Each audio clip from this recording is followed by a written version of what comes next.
You're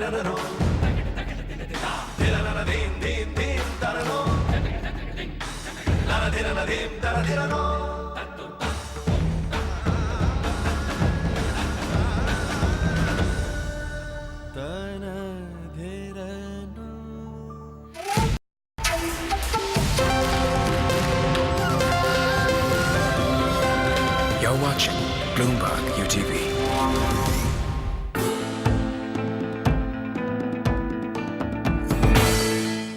Hello and welcome to our special show, Banking with People. I'm Pranjal Sharma. This is the special show where we talk about bringing hundreds of millions of Indians into the financial mainstream. What are the various challenges? What are the steps that government and the Reserve Bank of India is taking? And what is the role for the private? These are the questions that we are asking, and some of those questions will be answered as we talk to a very eminent panel of guests. With me in the studio are Mr. S Sundararajan, Managing Director of Shriram Capital, Dr. Chiragra Chakrabarti, Director of Deloitte, and joining us from Delhi is Dr. Shukla, Director and Chief Economist of NCAER. Thanks very much to all of you for being with us on this discussion.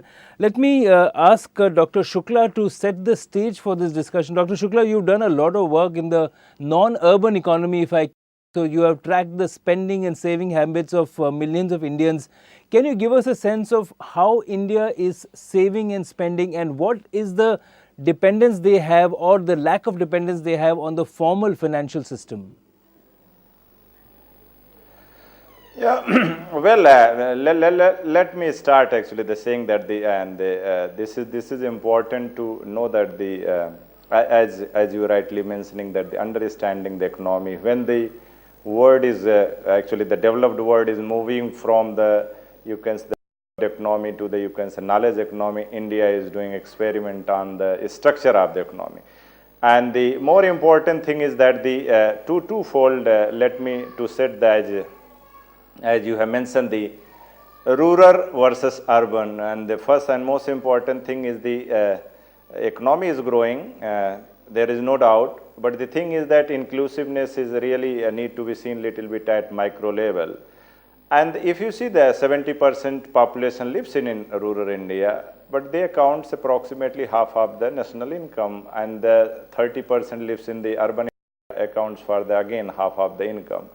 But if you see in terms of differences in the income and expenditure, rural and urban, 80% means like the urban India earns approximately 80% higher than the rural India.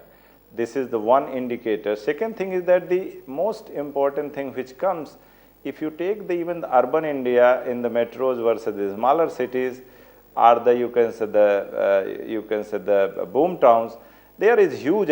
There you will find that 10% people lives in the metros or big cities, but account for 30% income. So this is the one way, and accounts for the approximately 60% of the saving. So if I would like to summarize India in the you can say the 10% people lives in the cities, 30% income and 60% saving, and rest is you can say with the 90% people. This is one way of going. Second important thing is, which I would like to just also mention to the panelists for help, is if you divide the total Indian population, the 5 segment, top 20% accounts for the approximately half of the income of the country's income, but they account of approximately 3/4 of the total surplus income. Means if you take the income minus expenditure. If you take the bottom 20% of the India's population, they accounts for the 6-7% of the income, but they borrow money for survival, so their saving rate is negative, and they borrow approximately 15-16% of the income for survive.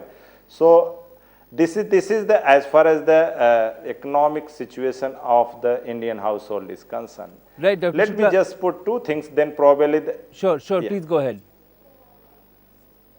Yeah, just 2 things more actually. The one important thing which I like to just share with both the panelists and you is it is important to see that the rural-urban divide need to be understood in the context of how this bottom 20% is distributed.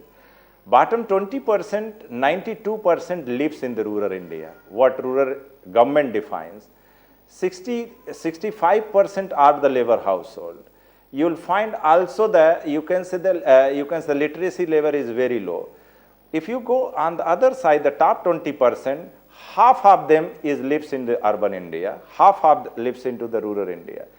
The important thing is, if you see that half of the urban India lives into the 4,000 towns, and half of the rich, you can say I am saying the half of the top 20% lives in 600,000 villages. So these are the one has to understand how to reach these people. Right, Dr. Shukla, let me ask Mr. Sundararajan, a great, fantastic spread has been put out by Dr. Shukla in terms of how India saves and spends, and clearly India in the cities is earning more, saving more, but there's a tremendous potential outside the urban cities.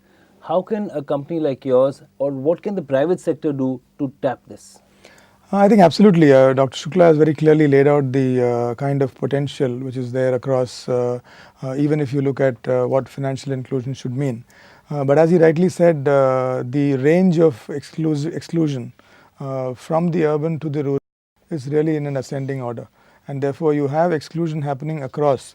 Even in the urban, there is an exclusion. You also have a high level of exclusion in the rural areas. But the economy being the way it is, and the fact that to reach the last mile, it is that much more economically unviable, and therefore you really need to have a lot more technological inputs going into it, are the challenges which we really see as people get into the rural areas.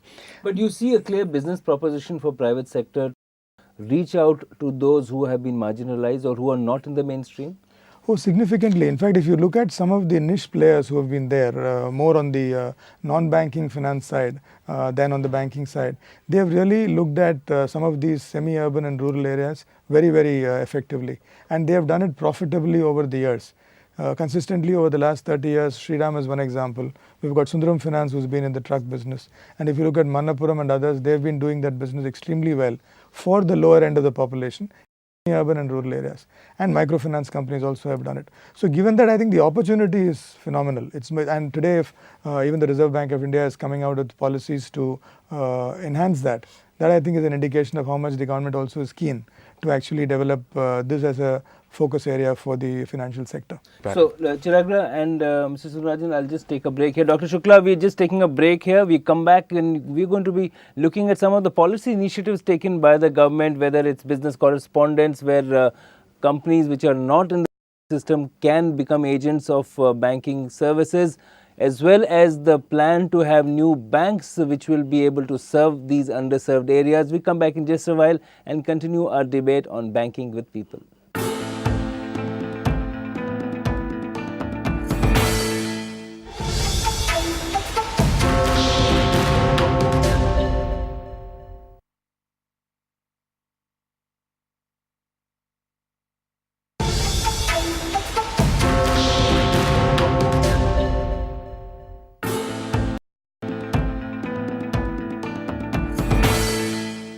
You joined us for a special discussion on financial inclusion. Our show is Banking with People. Mr. Sundararajan, the Reserve Bank of India wants to bring in new banks, to give new bank licenses to ensure that there is a further spread. Is that something that could address the issue of financial inclusion? Can the new banks actually go to these areas and do business with the individuals, the citizens who are not living in cities, remote villages and small towns?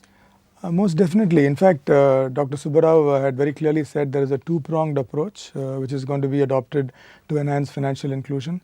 One is encouraging and cajoling the existing banking sector itself to actually get into the rural areas and into the excluded segments. Second is actually pick and choose people who have demonstrated this in a cost-effective manner, whether it is NBFCs or any other institution, and then try and see if they also provide the impetus which is required for this particular focus area.